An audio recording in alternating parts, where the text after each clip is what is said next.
Bonjour et bienvenue dans cette nouvelle émission de Sagesse bouddhiste. Avec ce titre extrêmement réjouissant, tous les êtres sont des Bouddhas. Et oui, vous et moi compris, nous allons nous pencher sur un texte écrit il y a 750 ans par le troisième Karmapa de la tradition Karma Kagyu. Le traité qui montre la nature de Bouddha est l'un des textes fondamentaux du bouddhisme tibétain en ce qu'il révèle simplement que la bouddhéité est en chacun d'entre nous, recouverte par de multiples voiles que l'on peut ôter. Texte référence, souvent commenté au fil des siècles, dont l'actualité aujourd'hui est d'avoir été traduit en français et expliqué par une jeune philosophe, Sandy Hinzelin, que nous avons le plaisir de recevoir sur ce plateau. Nous consacrerons 2 émissions à l'étude de ce thème. Aujourd'hui, nous nous pencherons sur la lignée Kagyu et les principes fondamentaux de ce message. Tous les êtres sont des Bouddhas. Et puis la semaine prochaine, nous entrerons plus au cœur du texte en s'arrêtant sur quelques-unes des stances les plus explicites. Sandy Hinzelin, bonjour. Bonjour. Alors vous êtes chercheur, docteur en philosophie. Le sujet de votre thèse a d'ailleurs été le traité qui montre la nature de Bouddha. Okay. Vous avez enseigné la philosophie orientale et la philosophie occidentale à l'université de Clermont, en Auvergne. Tout à fait. Et puis j'ajoute que vous êtes aussi professeur de yoga tibétain. Merci de répondre à nos questions aujourd'hui. Merci à vous. Alors, on va commencer un petit peu par le contexte de ce texte et la lignée Kagyu. Il a été écrit par le troisième Karmapa. Est-ce que vous pouvez nous en dire un petit peu plus ? Oui, alors le troisième Karmapa, donc c'est un maître tibétain du XIVe siècle. Le troisième Karmapa, c'est un titre qui est donné car il est considéré comme le hiérarque de la lignée Karma Kagyu. Et donc, il a à la fois des influences, bien sûr, il est maître dans la lignée Karma Kagyu, mais il a aussi des influences Nyingmapa, puisque son père était Nyingmapa. Il avait eu un maître qui était commun avec Longchenpa Kumaradza. Donc, il a vraiment ces deux filiations. Et ensuite, son activité, donc il a reçu beaucoup d'enseignements, et après, son activité était principalement l'enseignement, justement. Il a fait de nombreuses retraites, participé à la construction d'édifices au Tibet, et il est mort à l'âge de 55 ans.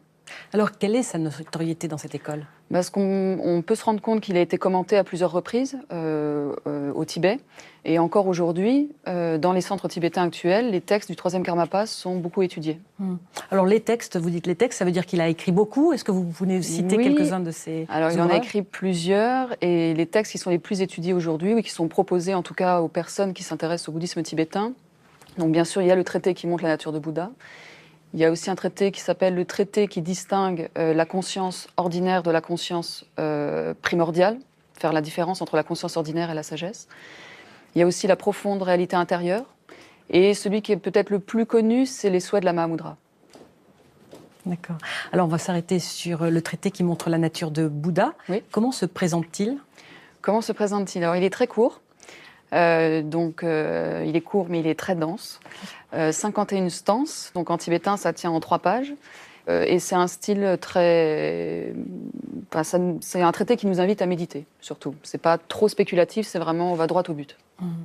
Quel est le message, alors, de ce texte ? Le message, eh bien, comme vous l'avez dit dans l'introduction de cette émission, nous sommes tous des Bouddhas, tout le monde. Et il nous explique pourquoi et comment, il nous donne quelques indications pour nous montrer comment découvrir ce potentiel que nous avons tous à l'intérieur de nous. C'est-à-dire, c'est une démonstration progressive ? Alors, démonstration, je dirais pas ça parce que c'est pas un traité non plus. En 3 pages, on peut pas démontrer un sujet qui me semble être le plus profond du bouddhisme et même c'est vraiment le sujet métaphysique par excellence. Donc, c'est plutôt, c'est un traité qui montre plutôt qu'il démontre. Quelle est sa vocation, ce texte ? Personnellement, je pense que c'est plutôt un aide-mémoire, je dirais, parce qu'effectivement, il donne l'essentiel. Donc, il nous montre ce qui est. Et ensuite, c'est un texte, je dirais, il nous invite à se l'approprier encore, et que ça soit comme un soutien pour notre pratique méditative. Est-ce qu'il est accessible à tous ? Parce qu'il est très dense, oui. Mais est-ce que chacun, justement, peut y trouver quelque chose ? Je le souhaite en tout cas, je pense que oui, parce que même au début quand j'ai découvert ce texte, effectivement, alors je prétends pas tout comprendre aujourd'hui parce qu'encore une fois c'est très profond, mais il y a quelques années quand je l'ai découvert, j'en comprenais encore moins qu'aujourd'hui, mais quand même il y a quelque chose, oui, donc je dirais que oui c'est accessible à tous, mais bien sûr ça demande une certaine étude pour en apprécier toute la saveur. Vous-même, pourquoi l'avoir choisi comme sujet de thèse ? Quand j'ai découvert le bouddhisme, donc la nature de Bouddha était présentée vraiment comme le le sujet à connaître pour la pratique méditative. J'entendais très souvent qu'il fallait connaître la nature de la conscience pour avoir une pratique méditative, on va dire transformatrice, efficace, juste. Et donc on nous conseillait ce traité ou encore le Continuum insurpassable, puisque ce traité, c'est le résumé d'un texte indien qui parle de manière extensive de la nature de Bouddha. Et quand je lisais ce texte, eh bien oui, je trouvais inspirant, mais en même temps pas assez concret, on va dire, pour moi, pour vraiment me l'approprier. Et quand j'ai commencé à m'intéresser aux études universitaires sur la nature de Bouddha, je me suis rendu compte qu'il y en avait très très peu. On s'intéressait beaucoup à la vacuité, à la logique, et finalement pas à ce thème. Donc j'ai décidé de faire de la nature de Bouddha mon sujet de thèse. Voilà. C'est un texte qui avait été commenté par le passé. D'ailleurs, vous proposez dans votre thèse la traduction de l'un des commentaires principaux. Oui. Donc effectivement, à ma connaissance, il y a 3 commentaires existants du traité qui montre la nature de Bouddha. Donc il y avait un commentaire écrit par le 5e Shamarpa, Jamgon contre l'Odre taillé, celui que j'ai choisi, et le 15e Karmapa. Et bien sûr aussi, il a été commenté aujourd'hui par des Khenpo ou des maîtres actuels de la tradition vivante. Et donc j'avais choisi le texte de Jamgon contre l'Odre taillé parce que c'est le plus extensif, tout simplement. C'est celui qui va vraiment dans le détail pour expliciter ce texte qui est à la fois court et très dense. Stance par stance. Stance par stance, mot par mot. Voilà. D'accord. Comment expliquez-vous que ce soit un texte référence pour cette lignée ? Alors, je vais plus parler de mon point de vue, de mon expérience personnelle par rapport à ce texte. Ce qui est vraiment beau, je dirais, dans ce traité, c'est qu'on a l'impression qu'il y a tout le bouddhisme qui est réuni de façon très concise. C'est comme si le 3e Karmapa avait fait pour nous un travail de synthèse de tout ce qui avait pu se passer avant en Inde et nous donner l'essentiel. Alors, effectivement, après, il faut vraiment creuser pour comprendre ce qu'il y a derrière chaque mot, mais il y a là, vraiment, il y a tout, finalement, du début jusqu'à la fin, de la conscience ordinaire jusqu'à la conscience éveillée, et ça évite peut-être de se disperser dans des textes, des fois, qui ne vont pas forcément nous aider à approfondir la pratique méditative. Vous-même, pour analyser ce texte et en proposer une thèse, vous avez choisi une méthode particulière ? Oui. C'est-à-dire une approche phénoménologique. Est-ce que vous pouvez nous expliquer ce que ça veut dire ? Oui, alors pour faire simple, quand on parle de phénoménologie, c'est s'intéresser au vécu de conscience. Alors qu'est-ce que ça veut dire concrètement ? Le bouddhisme, c'est un chemin de transformation. Clairement, on est à un certain point et on cherche à se libérer de la souffrance, à découvrir l'éveil qui est déjà présent en nous.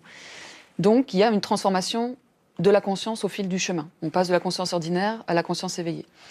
Et ce qui me manquait un peu dans les études que je pouvais lire il y a quelques années, c'est justement que je ne trouvais pas ce vécu-là, ce côté concret. Parce que finalement, même si c'est très métaphysique, et au début, quand on lit le texte, on peut dire mais c'est très abstrait, c'est très lointain, même si on me dit que tout est là, ça peut paraître abstrait. Donc je voulais savoir un peu, essayer de toucher finalement qu'est-ce qu'il y a derrière les mots au niveau de la conscience. Et c'est pour ça que j'ai choisi cette méthode phénoménologique, justement, pour voir concrètement, par exemple, quand on parle de saisie dualiste, qu'est-ce que ça veut dire dans mon corps, dans ma chair, oui, qu'est-ce que ça veut dire saisie dualiste, qu'est-ce que ça veut dire souffrance, etc., etc. Et jusqu'à l'éveil, alors, jusqu'à l'éveil, bon, ça commence à être un peu plus délicat, mais en tout cas, essayer de démystifier, on va dire, des termes qui peuvent paraître très abstraits au premier abord, alors qu'en fait, c'est vraiment quelque chose de très palpable. Expérimental, en fait. Expérimental, oui, c'est ça, oui. On pourrait dire ça.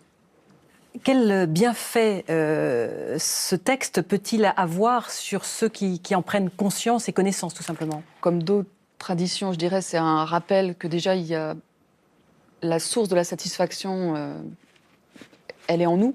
Enfin, qu'il y a beaucoup de choses qui se trouvent déjà là, que généralement on a tendance à se projeter vers l'extérieur, à vouloir être plutôt dans la consommation, dans la possession, pour satisfaire nos besoins, nos désirs.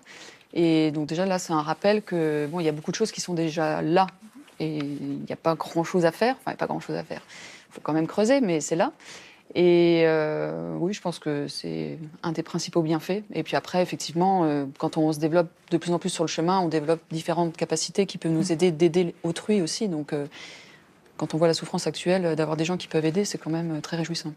C'est-à-dire, effectivement, c'est un texte dont le message peut inciter, finalement, à trouver en soi la voie du bonheur. En tout cas, je le souhaite, oui. J'espère que ce livre, oui, donnera envie aux gens de pratiquer, d'expérimenter, parce que c'est vraiment ça qui est proposé. On ne nous demande pas de croire en quoi que ce soit, mais vraiment d'en faire l'expérience, avec des outils finalement qui sont assez simples, mais efficaces. Et il me semble, alors c'est peut-être pas l'expérience pour tout le monde, mais plus on avance et plus on voit que ça marche. Et à un moment donné, on a juste envie de continuer, quoi. C'est difficile de s'arrêter. Y compris aujourd'hui où finalement le manque de spiritualité peut-être, un texte comme celui-là pourrait être une réponse, amener les gens finalement à s'interroger sur leur capacité à trouver le bonheur en eux-mêmes. Je pense que oui, ça peut être un outil. Alors ça correspondra pas forcément à tout le monde, mais il me semble que oui, ce traité clairement s'adresse à tout. Bon, même si tous les êtres sont des Bouddhas, Bouddha en sanskrit, ça veut juste dire éveillé, donc il n'y a pas besoin d'être bouddhiste ou une personne en particulier. Donc oui, ça peut s'adresser, je pense, au plus grand nombre. Oui. Bien qu'il y ait donc des notions assez difficiles à comprendre, vous disiez la conscience éveillée ou la conscience ordinaire. Oui. Est-ce que vous pouvez nous expliquer un petit peu ? Oui, on peut expliquer un petit peu. Effectivement, on entend souvent que la saisie d'un soi, ou on parle d'ego parfois, que c'est le problème, que c'est ça qu'il faut arriver à déraciner. Donc c'est ça qu'on met derrière la conscience ordinaire. Quand on parle de conscience ordinaire, enfin en tout cas ce que j'ai traduit par conscience ordinaire dans ce traité, c'est cette conscience qui est sans arrêt dans le désir, dans la saisie d'un soi. Donc la conscience ordinaire, cette saisie dualiste, pour faire simple, c'est considérer que moi et le monde, c'est deux choses bien distinctes.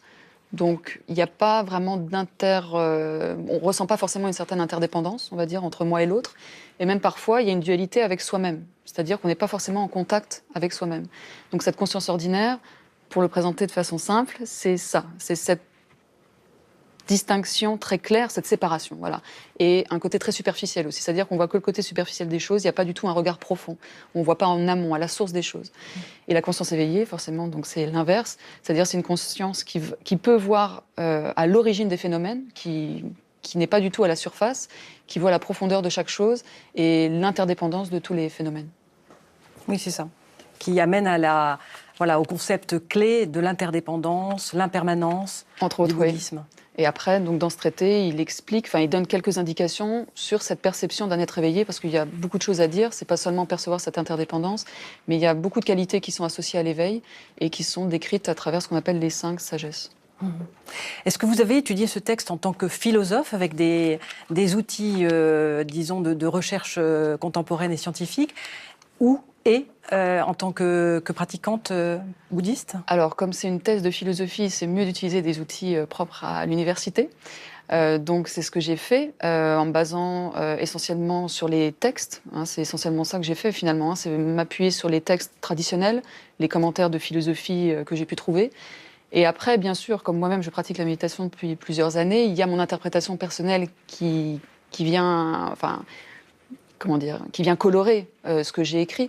Mais je dirais que c'est le propre de chaque chercheur, de chaque écrivain. Dès l'instant qu'on étudie un texte, forcément, notre compréhension personnelle entre en jeu. Enfin, si je pratiquais pas du tout ce traité, ce livre serait complètement différent. Mais c'est pas mon expérience personnelle que je décris dans ce livre. Vraiment, c'est basé sur des traités, des commentaires, des érudits, des maîtres. Et après, forcément, mon niveau de compréhension vient limiter l'étude. Voilà. Merci beaucoup Sandy Hinzelin. Nous vous retrouverons donc la semaine prochaine pour la suite de cette émission consacrée à Tous les êtres sont des Bouddhas. Avec plaisir. Alors tout de suite, nous vous proposons quelques indications de lecture en rapport avec le thème. Tous les êtres sont des Bouddhas, par notre invité Sandy Hinzelin, édition Le Prunier Sully. Vous y trouverez tout d'abord la traduction du traité qui montre la nature de Bouddha et celle du commentaire de Ledreux Théier. Puis Sandy Hinzelin propose ensuite une lecture phénoménologique détaillée, très instruite et inspirante de la nature de Bouddha. L'Odyssée des Karmapas de Lama Kunsang et Marie Aubel, paru chez Albin Michel. Le livre retrace la vie et les pratiques miraculeuses des 17 Karmapas, ces chefs spirituels du bouddhisme tibétain qui se sont succédés depuis presque 1000 ans, dont Rangjung Dorje, le 3e Karmapa, auteur du traité qui montre la nature de Bouddha. Et puis, Rayon de lune, les étapes de la méditation du Mahamudra de Dakpo Tashi Namgyal, édité par Tsadra.